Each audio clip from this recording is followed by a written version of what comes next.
Hello and welcome to the channel. Thanks for dropping by. Great to have you here. So today we're going to take a look at one of the darlings of the affordable watch collecting community, the CASIO MDV106 Duro. Is it all it's cracked up to be? Lots of people rave about this watch, so I thought I'd better get one in to take a look. Quite normal, simple packaging from CASIO. There we go. And there we go. So it's a 3-hand analog, anti-reverse rotating bezel, date display, 200 meters of water resistance. Boom. Everybody raves about this watch, so I thought it was my turn to get it and have a look. Let me get rid of this packaging and we will take a look.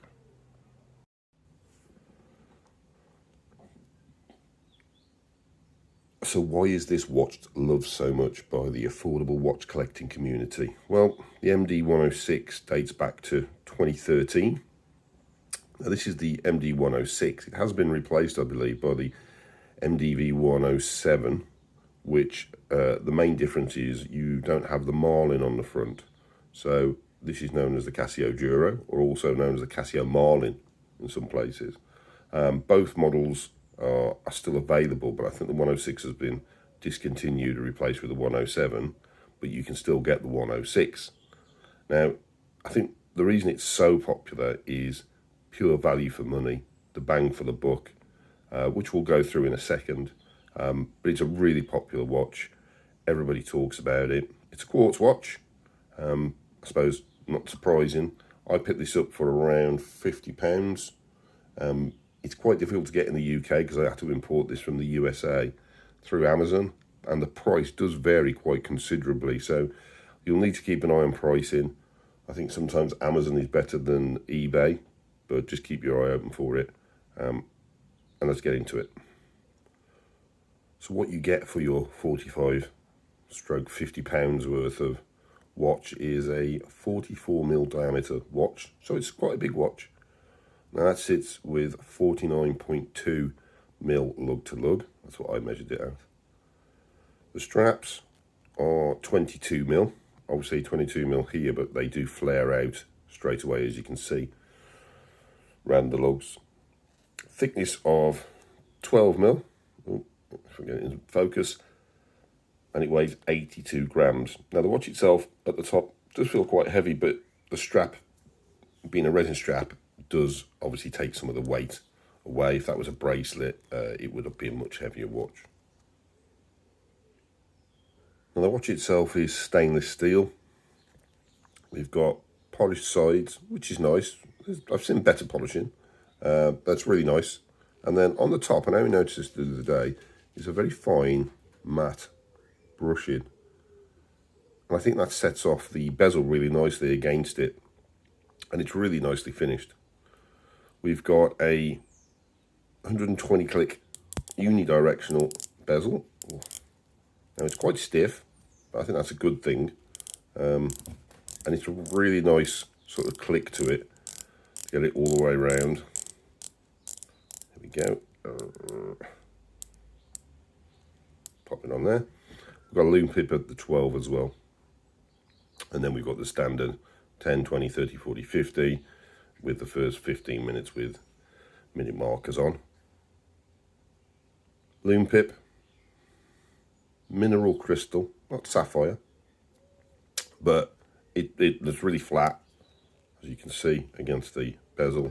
And then we have a screw down crown, which is unusual at a watch at this price, but obviously that helps with this amazing 200 meters worth of water resistance. Yes, you can actually go diving with this watch, which is definitely one of its standout features. If you're into that, if you're swimming, this is going to be an excellent watch for you.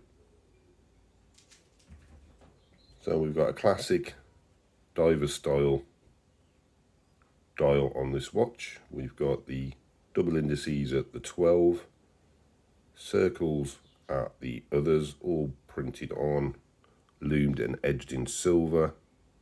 Then on the 6 and the 9 we have rectangular indices, and then at the 3 we've got a truncated rectangle because of the date window.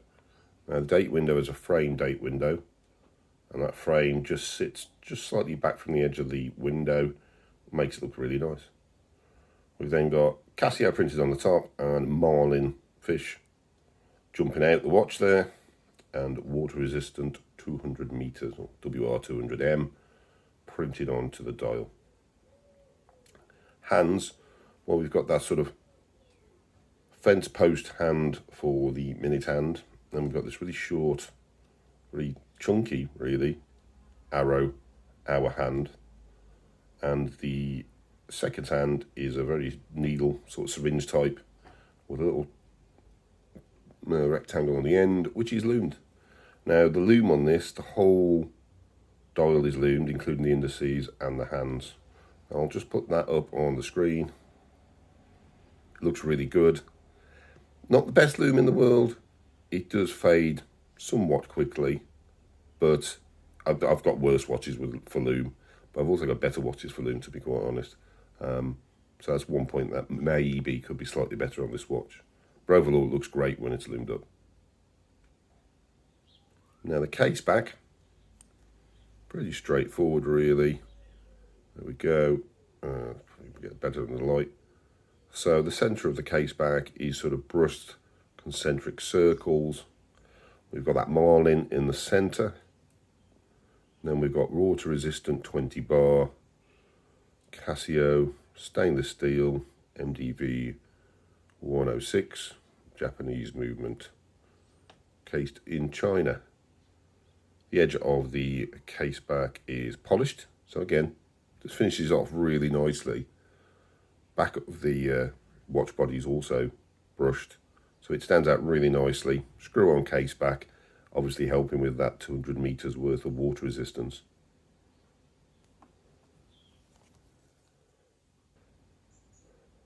Now the strap that comes on the watch is one of the weaker points. I've watched several reviews of this watch, and several other reviewers have pointed out that one of the weaker points of this watch is the strap. Now it's a resin strap.